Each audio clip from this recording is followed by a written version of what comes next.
Hello students, good morning. BA first year की भूगोल की क्लास में स्वागत है आप सभी का। इसमें हम चट्टानों का अध्ययन कर रहे हैं। तीन तरह की चट्टानें होती है: आग्नेय, अवसादी और कायांतरित। तो आग्नेय चट्टान का अध्ययन हम कर रहे हैं और आग्नेय चट्टानों का वर्गीकरण हम पढ़ रहे हैं। पिछली क्लास में हमने आग्नेय चट्टानें हैं इनका वर्गीकरण पढ़ा था, इनकी उत्पत्ति के अनुसार। आज हम आग्नेय चट्टान हैं इनका वर्गीकरण पढ़ेंगे, रासायनिक संरचना के आधार पर वर्गीकरण, उसके बाद कणों के आधार पर वर्गीकरण। देखो, रासायनिक संरचना के आधार पर इसे चार भागों में बांटा है। जो आग्नेय चट्टान है इसे चार भागों में बांट रखा है। पहला है अम्ल प्रधान आग्नेय शेल, फिर बेसिक आग्नेय शेल, फिर तीसरा बिंदु है मध्यवर्ती शेल, और अंतिम बिंदु है अल्ट्रा बेसिक चट्टानें। तो रासायनिक आधार पर आग्नेय चट्टानों को चार भागों में बांटा है। अब रासायनिक आधार का मतलब है, इनमें देखो सिलिका की मात्रा इनमें मिलती है।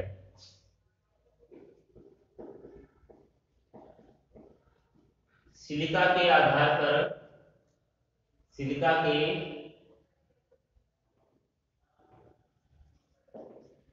मात्रा के आधार पर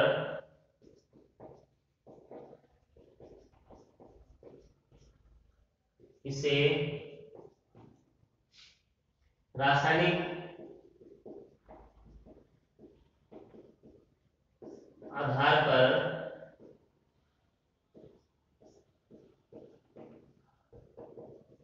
बांटा गया है,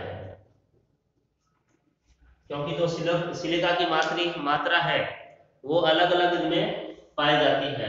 तो सिलिका की मात्रा जो प्राप्त होती है उसके आधार पर ही इसे बांटा गया है रासायनिक संरचना में। तो इसमें देखो एसिड अथवा अम्ल प्रदान जो सेल है, इसमें जो सिलिका की मात्रा है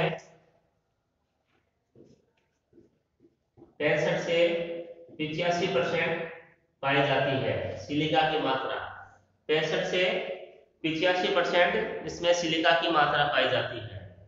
और इसका जो औसत घनत्व है, अम्ल प्रधान चट्टान का औसत घनत्व 2.75 से 2.75 से 2.8। ठीक है, तो इसका जो औसत घनत्व है 2.75 से 2.8 होता है। इसके बाद देखो इसमें खनिज है। इसमें देखो खनिज है सबसे अधिक मात्रा में क्वार्ट्ज और फेल्सपार पाए जाते हैं।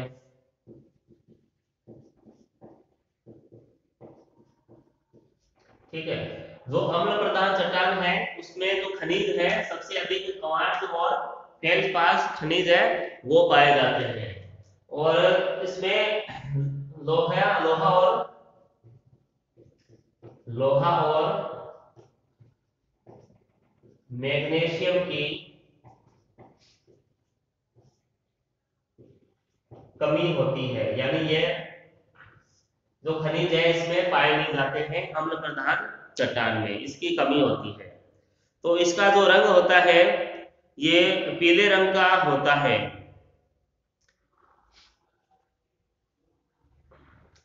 ठीक है, तो लोहा पाया नहीं जाता तो इसका जो रंग है पीले रंग का होता है, चट्टान का पीला रंग। तो देखो सिलिका की मात्रा कितनी है, ये 65 से 85% सिलिका की मात्रा है। उसके बाद इसका जो औसत घनत्व है 2.75 से 2.8 इसका औसत घनत्व है। उसके बाद इसमें क्वार्ट्ज और फेल्सपार खनिज है वो अधिक पाए जाते हैं। लोहा और मैग्नीशियम की इसमें कमी होती है और इसका जो रंग है वो पीला होता है। इसकी जो अम्ल प्रदान जो आग्नेय शेल है, ये चट्टानें क्या है, कड़ी होती है। कड़ी चट्टानें होती है।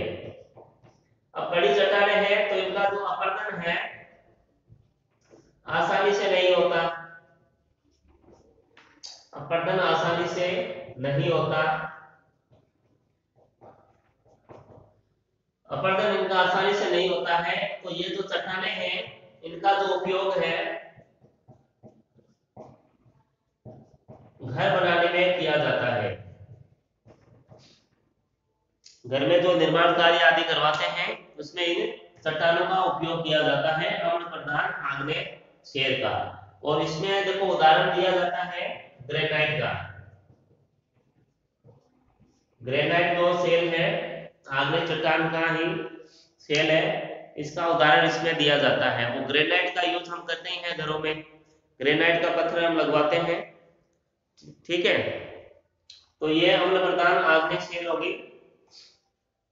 एक बार और बता देता हूं, देखो सिलिका की मात्रा है 65 से 85, औसत घनत्व है 2.75 से 2.8। उसके बाद इसमें क्वार्ट्ज और फेल्डस्पार जो खनिज है वो अधिक पाए जाते हैं, और लोहा और मैग्नीशियम की इनमें कमी होती है, ये नहीं पाए जाते हैं। इनका चट्टानों का रंग होता है पीला। चट्टानें कड़ी होती है, टाइट होती है, संगठित चट्टानें हैं। तो इनका जो अपरदन है वो भी कम होता है। और उसके बाद ये जो चट्टानें हैं इनका जो उपयोग है घरों में किया जाता है। और उदाहरण इसमें ग्रेनाइट सेल का दिया गया है कि एसिड या अम्ल प्रधान सेल ग्रेनाइट चट्टान है। उसके बाद लेते हैं बेसिक आग्नेय सेल। ये लिख भी लिया करो या स्क्रीनशॉट ले लो, बाद में लिख लिया करो।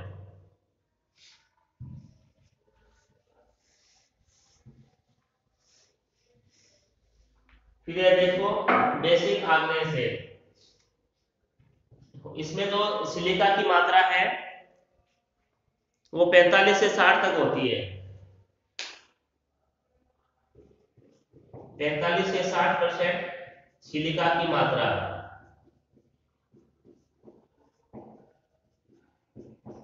उसके बाद औसत घनत्व है इसका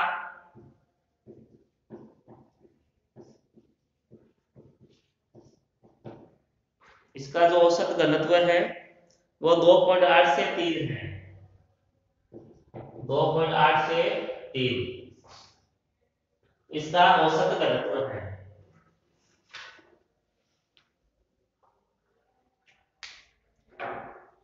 फिर इसमें देखो इसमें लोहा और मैग्नीशियम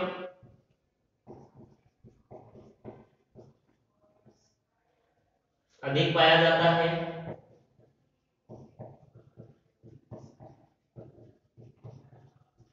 तो इसलिए इसका जो रंग है गहरा होता है यानी काला होता है, ठीक है ना। जबकि अम्ल प्रधान में जो सेल है उसमें क्या था, उसमें फेल्डस्पार और क्वार्ट्ज है वो अधिक पाया जाता है। लेकिन बेसिक आग्नेय सेल है इसमें लोहा और मैग्नीशियम है वो अधिक पाया जाता है, इसलिए इसका जो रंग है वो काला होता है। और ये जो चट्टानें हैं ये वजन में भारी होती है। बेसिक आग्नेय सेल है ये वजन में भारी होती है, मगर देखो इनका अपरदन अधिक होता है क्योंकि ये जो अम्ल प्रधान चट्टानें हैं उनकी तुलना में संगठित नहीं है, उतनी मजबूत या कड़ी नहीं है, केवल इनका वजन में ही ये भारी होती है। और इनमें बारीक कण पाए जाते हैं, बारीक कण भी इनमें होते हैं, बारीक कण पाए जाते हैं। उसके बाद देखो उदाहरण है अम्ल प्रधान चट्टान का, सॉरी बेसिक आग्नेय सेल का उदाहरण है गेब्रो डोलोराइट, गेब्रो डोलोराइट और बेसाल्ट,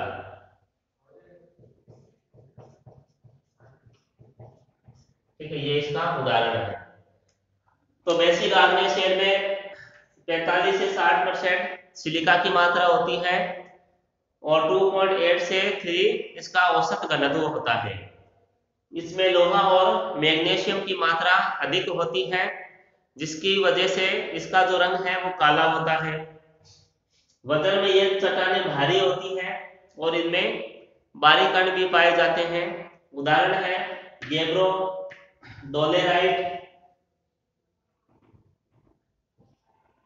डोलेराइट और बेसाल्ट। इनका उदाहरण है बेसिक आग्नेय शेल का।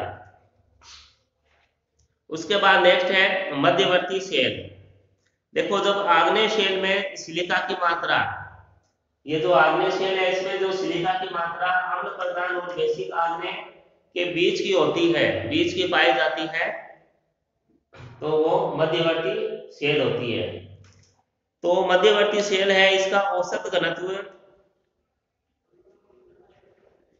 2.75 से 2.8 है, इसका भी औसत घनत्व है।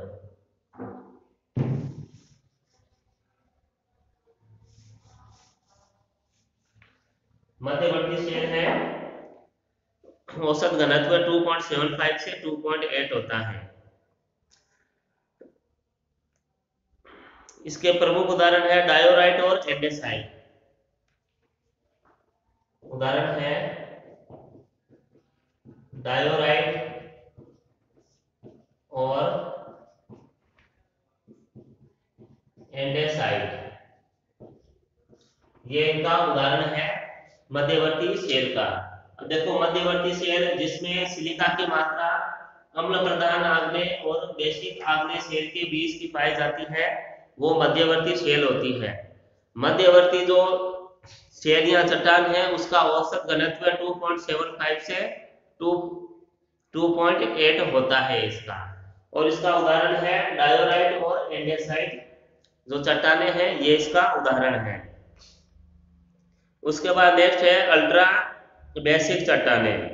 देखो जब आग्नेय शेल में सिलिका की मात्रा, जो सिलिका है उसकी मात्रा 45% से कम पाई जाती है, से कम पाई जाती है, ठीक है, तो वो अल्ट्रा बेसिक चट्टाने होती है। और इसका औसत घनत्व 2.8 से औसत घनत्व 2.8 से 3.4 है इसका औसत घनत्व, ठीक है। और इसके उदाहरण है पेरिडोटाइट, और पेरिडोटाइट इसका प्रमुख उदाहरण है।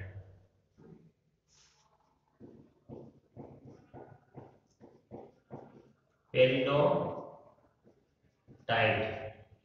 पेरिडोटाइट जो चट्टान है इसका उदाहरण है। तो अल्ट्रा बेसिक चट्टाने जिनमें 43% से कम सिलिका की मात्रा होती है, वो अल्ट्रा बेसिक चट्टाने कहलाती है। इनका जो औसत घनत्व है 2.8 से 3.4 होता है। और पेरिडोटाइट इसका उदाहरण है इन सेलों का।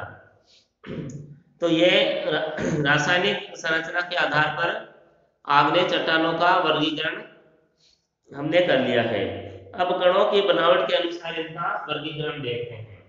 अब कणों की जो बनावट है वो उससे वाकिफ हो आप अच्छी तरह से, क्योंकि ये शुरू से बताते आ रहे हैं जो आग्नेय चट्टाने हैं इनका जो निर्माण है वो ज्वालामुखी के कारण होता है। अब ज्वालामुखी है उसमें जो लावा और जो मैग्मा होता है वो यहाँ तो पृथ्वी के अंदर ठंडा होता है या पृथ्वी के ऊपर ठंडा होता है।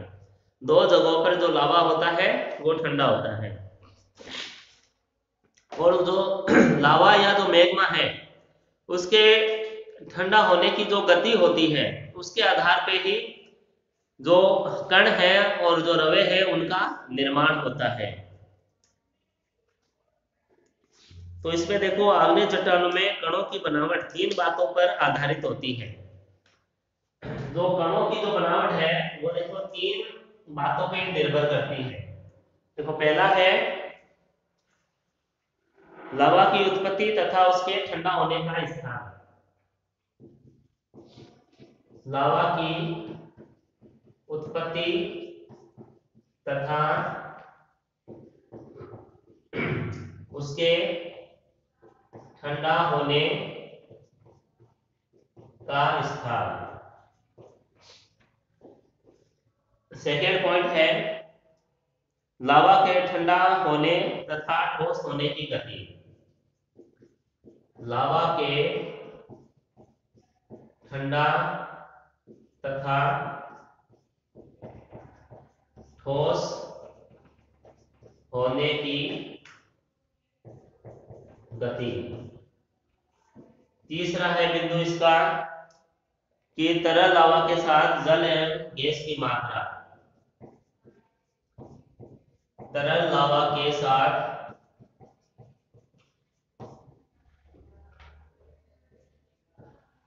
जल तथा गैस की मात्रा। जल या गैस की मात्रा। अब देखो जो कण है उनके जो बनावट है इन तीन बातों पे निर्भर करती है। अब देखो पहला बिंदु है लावा की उत्पत्ति तथा उसके ठंडा होने का स्थान। जो लावा की उत्पत्ति है, लावा की उत्पत्ति पृथ्वी के ऊपर हुई है या फिर पृथ्वी के अंदर हुई है, और ठंडा होने का स्थान, और ठंडा भी यही है कि पृथ्वी के ऊपर ठंडा हुआ है या भूगर्भ में वो ठंडा हुआ है। अगर पृथ्वी के ऊपर ठंडा हो रहा है तो कण कैसे होंगे? कण बारीक होंगे या फिर नहीं भी होंगे, दोनों ही बातें होती है। उसके बाद अगर जो कण है, जो लावा है, भूगर्भ में ठंडा हो रहा है तो कणों का जो आकार है वो बड़ा होगा। उसके बाद देखो सेकंड पॉइंट है कि लावा के ठंडा तथा ठोस होने की गति। पृथ्वी है, अगर पृथ्वी के ऊपर आके लावा ठंडा होता है तो उसके ठंडा होने की गति अधिक होगी, शीघ्रता से वो ठंडा होएगा। अगर भूगर्भ के अंदर ठंडा, अगर लावा ठंडा होता है तो वो शीघ्रता से ठंडा नहीं हो पाएगा, क्योंकि भूगर्भ भी अंदर से गर्म होता है और जो मैग्मा है वो भी गर्म होता है। तो भूगर्भ में मैग्मा को ठंडा होने में समय लगेगा। उसके बाद थर्ड बिंदु है कि तरल लावा के साथ जल एवं गैस की मात्रा। अगर देखो लावा के साथ जल, या जल का मतलब वाष्प से है, जल या कोई गैस की मात्रा है, तो जो लावा है वो शीघ्रता से ठंडा नहीं होगा, उससे टाइम लगेगा ठंडा होने में। ठीक है, तो ये तीन बातों पे जो कण होते हैं वो निर्भर करते हैं, जो कणों के आधार पर इन तीन बातों पे निर्भर करते हैं। बाकी देखो बड़े कणों वाली सेल, अब बड़े कणों वाली सेल कहाँ बनेगी? पृथ्वी के अंदर बनेगी, और छोटे कणों वाली सेल है वो पृथ्वी के ऊपर बनेगी, क्योंकि शीघ्रता से जो लावा है वो ठंडा हो जाएगा और जो कण है वो छोटे बनेंगे। उसके बाद है मध्यम कणों वाली सेल। अब मध्यम कणों वाली जो सेल है, इसमें देखो, इसमें जो कणों का आकार है वो उपयुक्त दो प्रकार के बीज का होता है, यानी बड़े कण वाले और छोटे कण वाले जो चट्टानें होती है उनके बीच का जो बीच में जो कणों का आकार होता है वो मध्य कणों वाली चट्टान कहलाती है। तो कणों के आधार पर एक दूसरा वर्गीकरण भी किया जाता है। कणों के आधार पर दूसरा वर्गीकरण ये है, जिसमें 5 बिंदु है, 5 तरह की चट्टानें बता रखी है। फेनेरिटिक अथवा बड़े कणों वाली आग्नेय शेल, फिर है पेगमेटिक अथवा बहुत बड़े कणों वाली आग्नेय शेल। उसके बाद है अफेनेटिक अथवा बारीक कणों वाली शेल। फिर चौथा पॉइंट है ग्रासी अथवा कण विहीन शेल। फिर पांचवा है पोरफायरिटिक या मिश्रित कणों वाली शेलें। ठीक है, इसका आप स्क्रीनशॉट ले लो। तो फेनेरिटिक अथवा बड़े कणों वाली आग्नेय शेल, इसमें देखो जब आग्नेय शेल के कण इतने बड़े होते हैं कि उन्हें बिना किसी यंत्र की सहायता से भी देखा जा सकता है इन चट्टानों में, तो इनके में जो कण है वो बारीक से लेकर 1 इंच तक इसमें कण पाए जाते हैं। धरातल के नीचे बनने वाली खासकर जो प्लूटानिक चट्टानें होती है, प्लूटानिक चट्टानों में जैसे ये ग्रेनाइट चट्टान है जो कि प्लूटानिक चट्टान है, ये इसमें इसी श्रेणी में आती है। ग्रेनाइट और डायोराइट जो चट्टानें हैं ये फेनेरिट चट्टानों में आती है। उसके बाद है अफेनिटिक अथवा बारीक कणों वाली शेल। देखो इनमें जो आग्नेय चट्टानों में जो इनमें बारीक और सूक्ष्म होते हैं कण, जिन्हें बिना माइक्रोस्कोप की सहायता से के हम देख नहीं सकते हैं। सॉरी, अफेनेटिक, ये प्रेग्मेटिक, सॉरी, देखो फेनेरिटिक है, पहले है फेनेरिटिक है, इसमें जो कण होते हैं वो बड़े कण होते हैं, लगभग 1 इंच तक के कण होते हैं, जिन्हें हम अपनी आंखों से आसानी से देख सकते हैं और इन्हें प्लूटानिक चट्टान भी कहते हैं। और इसमें ग्रेनाइट और डायोराइट इसमें इसके उदाहरण हैं। उसके बाद है पेग्मेटिक अथवा बहुत बड़े कणों वाली आग्नेय शेल। देखो इसमें है कि इस श्रेणी में आने वाली आग्नेय चट्टानों के कण बहुत बड़े होते हैं, ठीक है। और इसमें ग्रेनाइट, पेग्मेटिटिक और डायोराइट, पेग्मेटिटिक, साइनाइट आदि इनका नामकरण किया जाता है। उसके बाद थर्ड है ये अफेनिटिक अथवा बारीक कणों वाली शेल। इसमें जो कण होते हैं वो बहुत अधिक बारीक होते हैं और जो माइक्रोस्कोप है उसकी सहायता से ही हम उन कणों को देख सकते हैं। बेसाल्ट और जो फेल्साइट, बेसाल्ट, फेल्साइट, डाइक, सील और स्टॉक में पाए जाने वाली जो चट्टानें हैं वो इसी श्रेणी में आती है। उसके बाद है ग्रासी अथवा कणहीन शेल। देखो इस प्रकार की शेल में कणों का अभाव होता है, इनमें कण पाए नहीं जाते हैं, अगर है तो भी बहुत ही अधिक बारीक कण होंगे। इसमें देखो उदाहरण है ऑब्सीडियन, पिचस्टोन, प्यूमिस, परलाइट, इसके उदाहरण हैं। उसके बाद 5वां पॉइंट है पोरफायरिटिक या मिश्रित कणों वाली शेल। जब किसी शेल में बड़े तथा महीन कण अथवा बड़े एवं ग्लासी चट्टान साथ साथ पाई जाती है तो उस चट्टान को मिश्रित कणों वाली आग्नेय चट्टान कहते हैं। और यह विश्वास किया जाता है कि जब एक ही चट्टान विशेष का निर्माण 2 विभिन्न कालों में ठंडा होने के कारण होता है, जब दो चट्टान है 2 अलग अलग समय में बनती है और ठंडा होती है, तब कणों के आकार में इस प्रकार का अंतर आ जाता है। तो वो देखो मिश्रित कणों वाली चट्टान होती है जो 2 अलग अलग काल समय में बनती है, ठीक है। तो ये आग्नेय चट्टान है वो कंप्लीट हो गई है। नेक्स्ट वीडियो में हम लेंगे अवसादी चट्टान। अवसादी चट्टान पढ़ेंगे, इसकी विशेषताएं पढ़ेंगे और इसका वर्गीकरण भी हम पढ़ेंगे। अवसादी चट्टानों